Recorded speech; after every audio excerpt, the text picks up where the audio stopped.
বিসমিল্লাহ বলে যে লটারি কাটে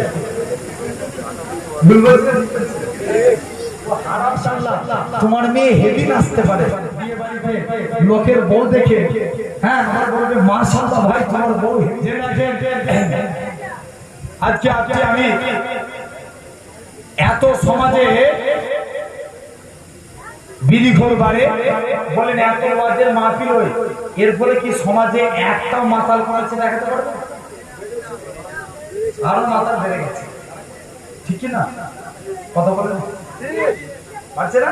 বলে আল্লাহ এত মাতাল বেড়েছে, দেখবেন রাস্তায় ওরা পড়ে থাকে, কোথায় ভুবনে বাস, ঠিক বলছি না ভুল বলছি?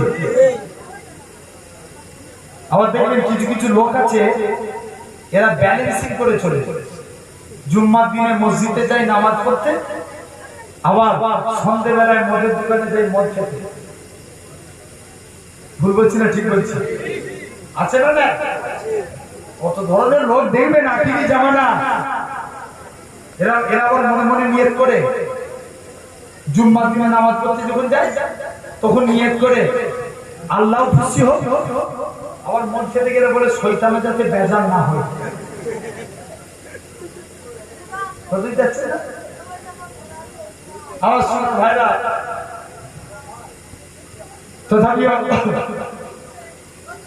আজকে তাহলে দেখেন এই সমাজে জলসার মাহফিল বাড়ে, বিড়িখোর বাড়ে, মাতাল বাড়ে, এত ওয়াজের মাহফিল হচ্ছে, বলেন তো এর ফলে লটারিখোর কমেছে না বেড়েছে?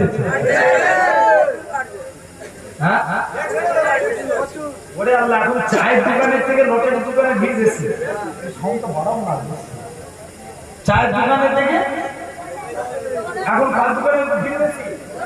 লটারির দোকানে। চায়ের দোকানের থেকে লটারির দোকানে ভিড় বেশি। এখন বলেন, আবার কদিন আগে আমি দেখলাম একটা মুরব্বী 30 টাকা দিয়ে লটারি কেটেছে। 30 টাকা দিয়ে লটারি কেটে আল্লাহর কাছে দোয়া চেয়েছে, আল্লাহ 30 টাকা দিয়ে লটারি কেটেছি, আল্লাহ দয়া করে যদি 1 কোটি টাকা পাই দাও, তোমার আরো বেশি বেশি করে ইবাদত করব। জানি লটারি টিকিট কাটতে নাই, তবু আমরা খুব পেরেশানির মধ্যে আছি মাওলা। তোমার তো রহমতের শেষ নাই, তুমি রহমতের সাগর গো মাওলা। জোরে নামাজ পড়তে গো কাঁদা কাটা করবো আল্লাহ। যে আল্লাহ আজকে 30 টাকা দিয়ে টিকিট কাটছি, হ্যাঁ তুমি একটু বিবেচনা করো আল্লাহ, তোমার রহমত যদি হয় 1 কোটি টাকা পড়ে গেলে। কত বড় কপাল ফাটা, 30 টাকা দিয়ে লটারি কেটে আল্লাহর কাছে দোয়া চাইছে। কত হইতে যাচ্ছে না আমার ভাইরা, আব্বারা, তরুণেরা? তাহলে আর তাকে আমাকে ভাবা লাগবে। তাহলে এই সমাজে দেখেন লটারিখোর এখন ব্যাপক হারে বেড়ে গেছে। সমাজে এত লটারিখোর বেড়েছে তুলনা করা যাবে না। দেখবেন এমনও কিছু কিছু লোক আছে আবার বিসমিল্লাহ বলে যে লটারি কাটে, হারাম কাজ করবে আর কাম দেবে। জোরে বলো। দেখবেন আমাদের ঘরে কিছু কিছু ছেলে আছে খালি মাটি ওয়াজ করবো, লাস্ট থেকে বিরক্ত হয়ে গেলে জেনে রেখে দেন। আমাদের ঘরে কিছু কিছু সমাজে দেখবেন ছেলে আছে পরের বউ দেখতে যায়, বিয়ে বাড়ি হবে না, এই সামনে তো একটা বিয়ে বাড়ি হচ্ছে আজকে, কথা বলে না কেন? কোথায়? আপনার পাড়াতেই বিয়ে হচ্ছে না, কে বললো বিয়ে হয়ে যাচ্ছে?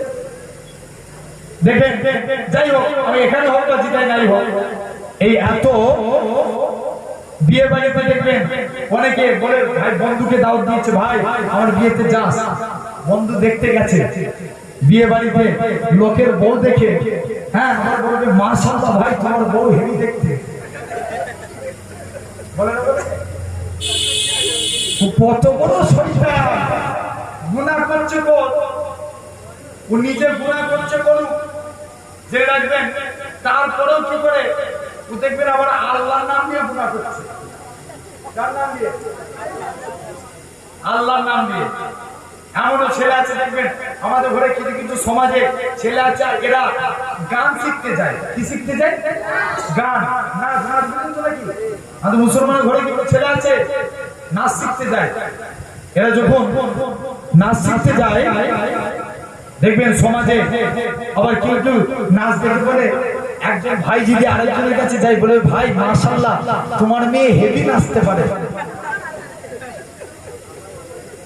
বলে না বলে না? আরে কথা বলে না? এরকম প্রচলন হয় না, হয় না? জেনে রেখে দেন। তাহলে আমার বলার উদ্দেশ্য হলো এটা ও লটারি কাটে বিসমিল্লাহ বলে। বুঝতে পারছেন না? সমাজে এরকম লটারি খোরও বেড়ে গেছে। শুধু তাই নয়, আমাদের এই সমাজে দেখবেন এমনও অনেক মানুষ আছে, দেখেন জলসার মাহফিল বাড়ছে, আমার আলোচনা মাথায় রাখবেন, জলসার মাহফিল বাড়ছে আমাদের সমাজে, এরকম অনেক ছেলে আছে জলসার মাহফিল বাড়ে, জেনে রাখবেন। আবার দেখবেন এখন ইদানিং সুদখোর বেড়ে যায়। কথা বলে না?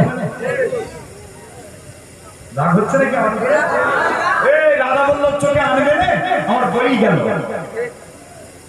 রাধা বল্লভ চোখ আমার রেজেক দাতা, আমার রেজেকের মালিক কে?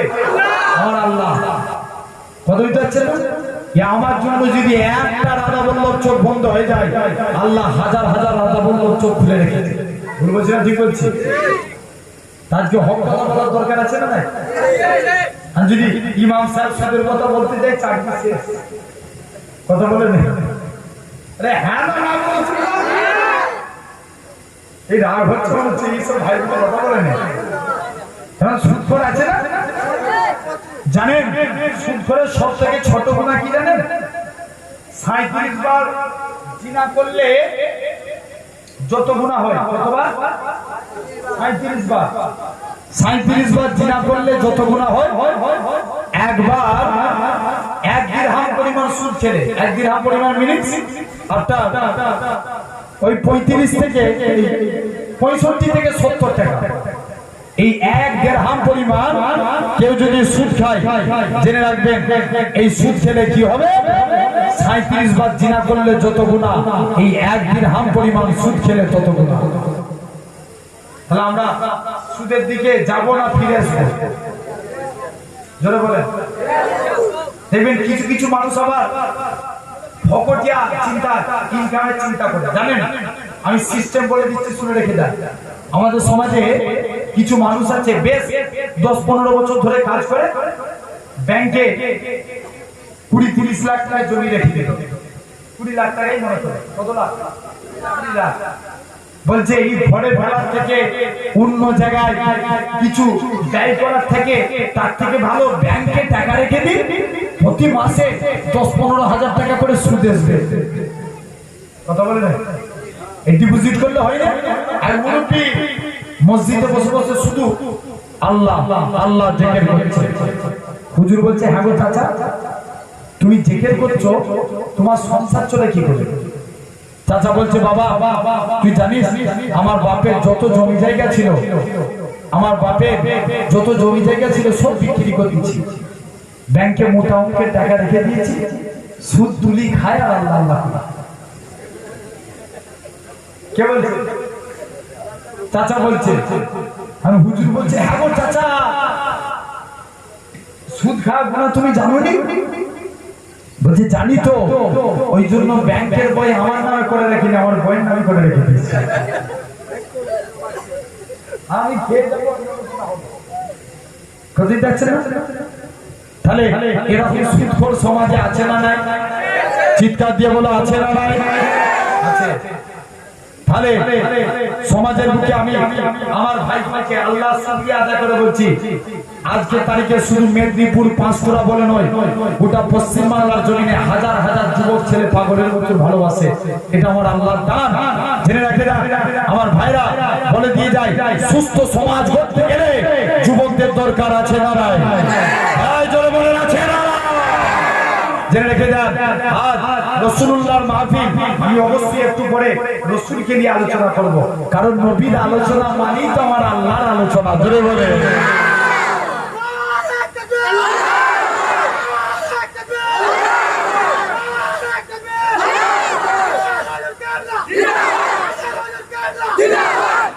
জেনে রেখে যান।